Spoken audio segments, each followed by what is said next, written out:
Hello everyone, Assalamualaikum warahmatullahi wabarakatuh. My name is Anfala Burhanuddin. You can call me Fala or Burhan. My name is 12123000150. Okay, right now I will tell you about definition, example, and legal basis of insurgent. Okay, firstly, about definition of insurgent. Insurgent or rebel can generally be interpreted as group or individuals who carry out armed resistance against a legitimate government with the aim of overthrowing the power of changing the system of government. They are usually not officially recognized as combatant by the state, but have a regular organization, structure, and military command. In international law, insurgency differs from ordinary internal conflict because it has a significant intensity of violence and involvement of non-state parties.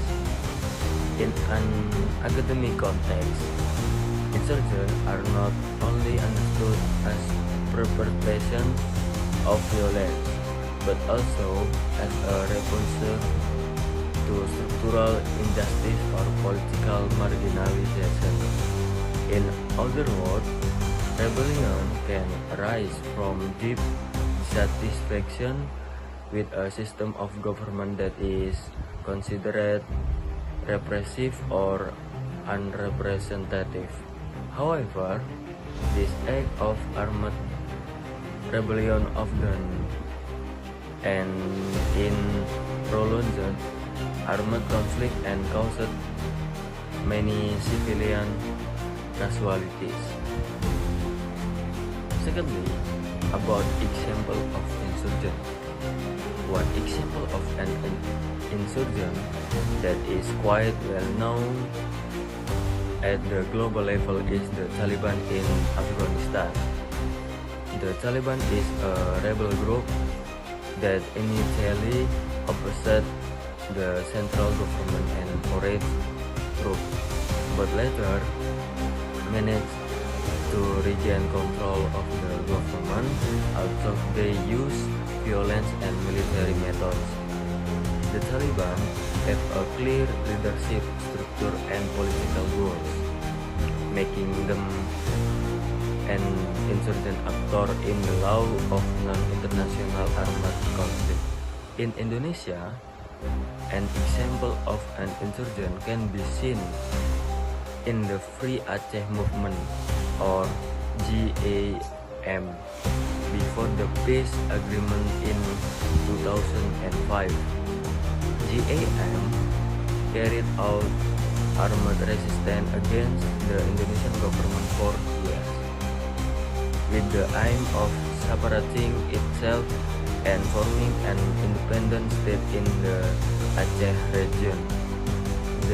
This conflict lasted a long time and caused many casualties and damage to infrastructure, until finally a peace agreement was reached in Helsinki.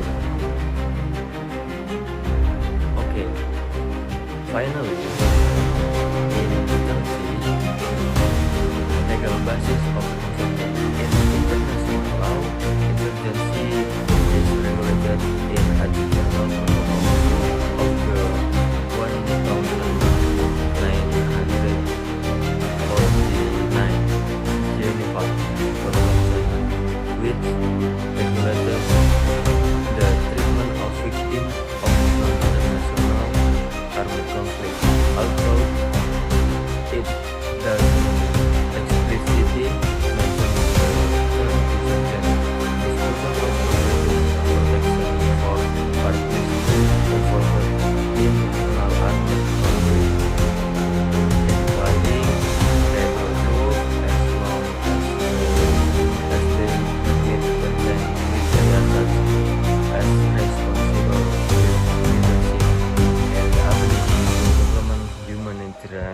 humanitarian law, they show that even though they are not officially recognized, there are still some rules of the law of war.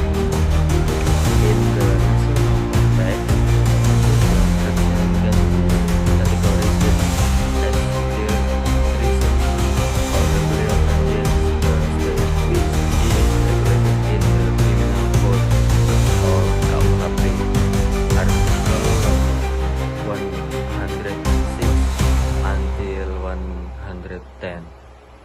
This article explains that attempt to overthrow the government of separated part of a country's territory are serious criminal acts.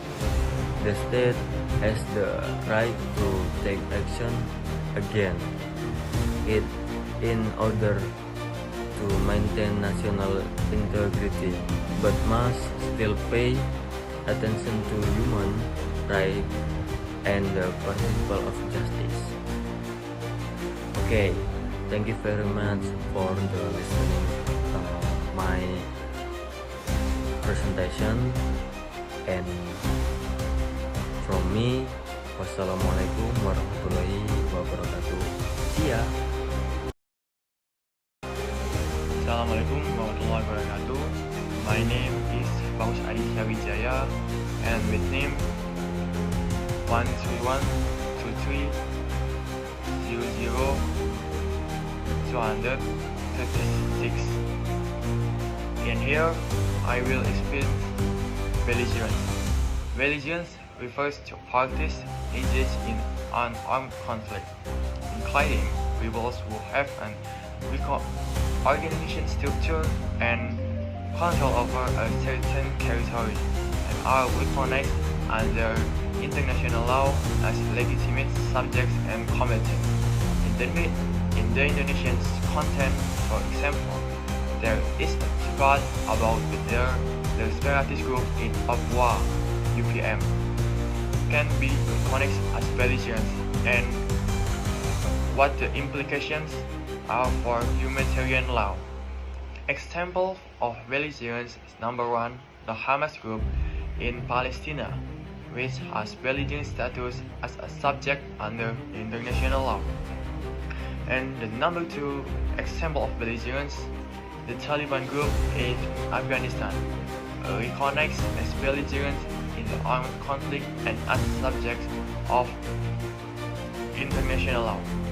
Legal basic for belligerent status, the Geneva Convention of 1949, especially Article number 2, which regulates the recognition and treatment of parties engaged in conflict, including rebels who meet the criteria for belligerence. The number 2 legal basic for belligerent status, the criteria for recognition as belligerence include having an organization, government, effective control over a territory, and military force in organization with uniforms and proper military equipment. Thank you. The distinction between insurgent and belligerent is an important aspect of international humanitarian law and the law of armed conflict. Both relate to parties involved in a conflict but have different legal standing in the eyes of international law. Understanding both is important, especially in the content of internal conflict and the treatment of combatants. In general, insurgent refers to a rebel group or party that carries out armed resistance against a legitimate government and usually occur in non-international armed conflict or civil war. Also, insurgents can hold control of cars and territories and conduct organized military operations. They are not automatically recognized as subjects of international. Therefore, insurgents do not have the right and the obligation of states or party officially recognize international war. In practice, the status of insurgent depends largely on the extent to which they comply with the rules of humanitarian law, as well as the extent to which they are including government or the international community. Meanwhile, belligerent refers to legal status of a party to armed conflict that has been recognized by international law as legitimate participants in the war. This status usually occurs in international armed conflict, although in some cases it can also be given to parties internal conflict that have a clear territorial control, organize military leadership, and demonstrate the ability to comply with the law of armed conflict.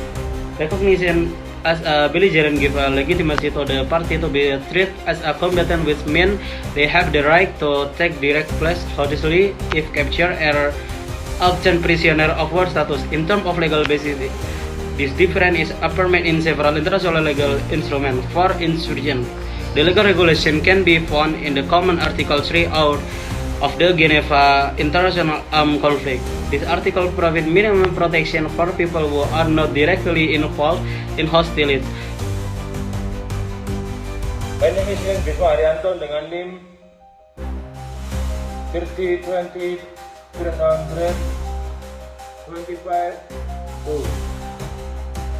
Organization the group color vulnerable common armed they can ensure for the law of war.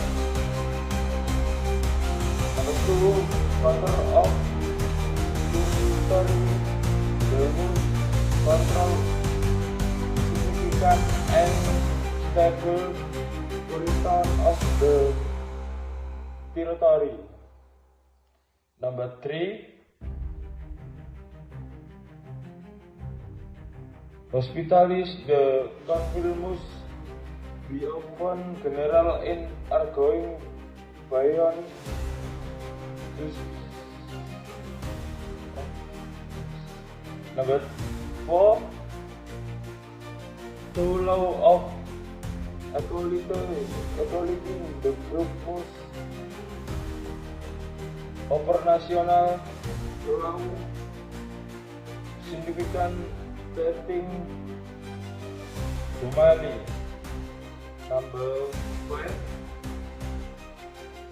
not always easy status might be the legalitas or their status or from the objectivity files of the equality meeting is I big bar and group hand under law make operational of status.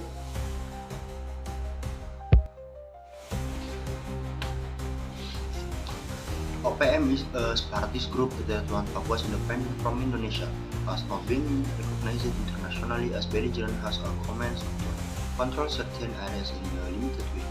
Conclusion: closer to insurgent than belligerent because there is no international recognition.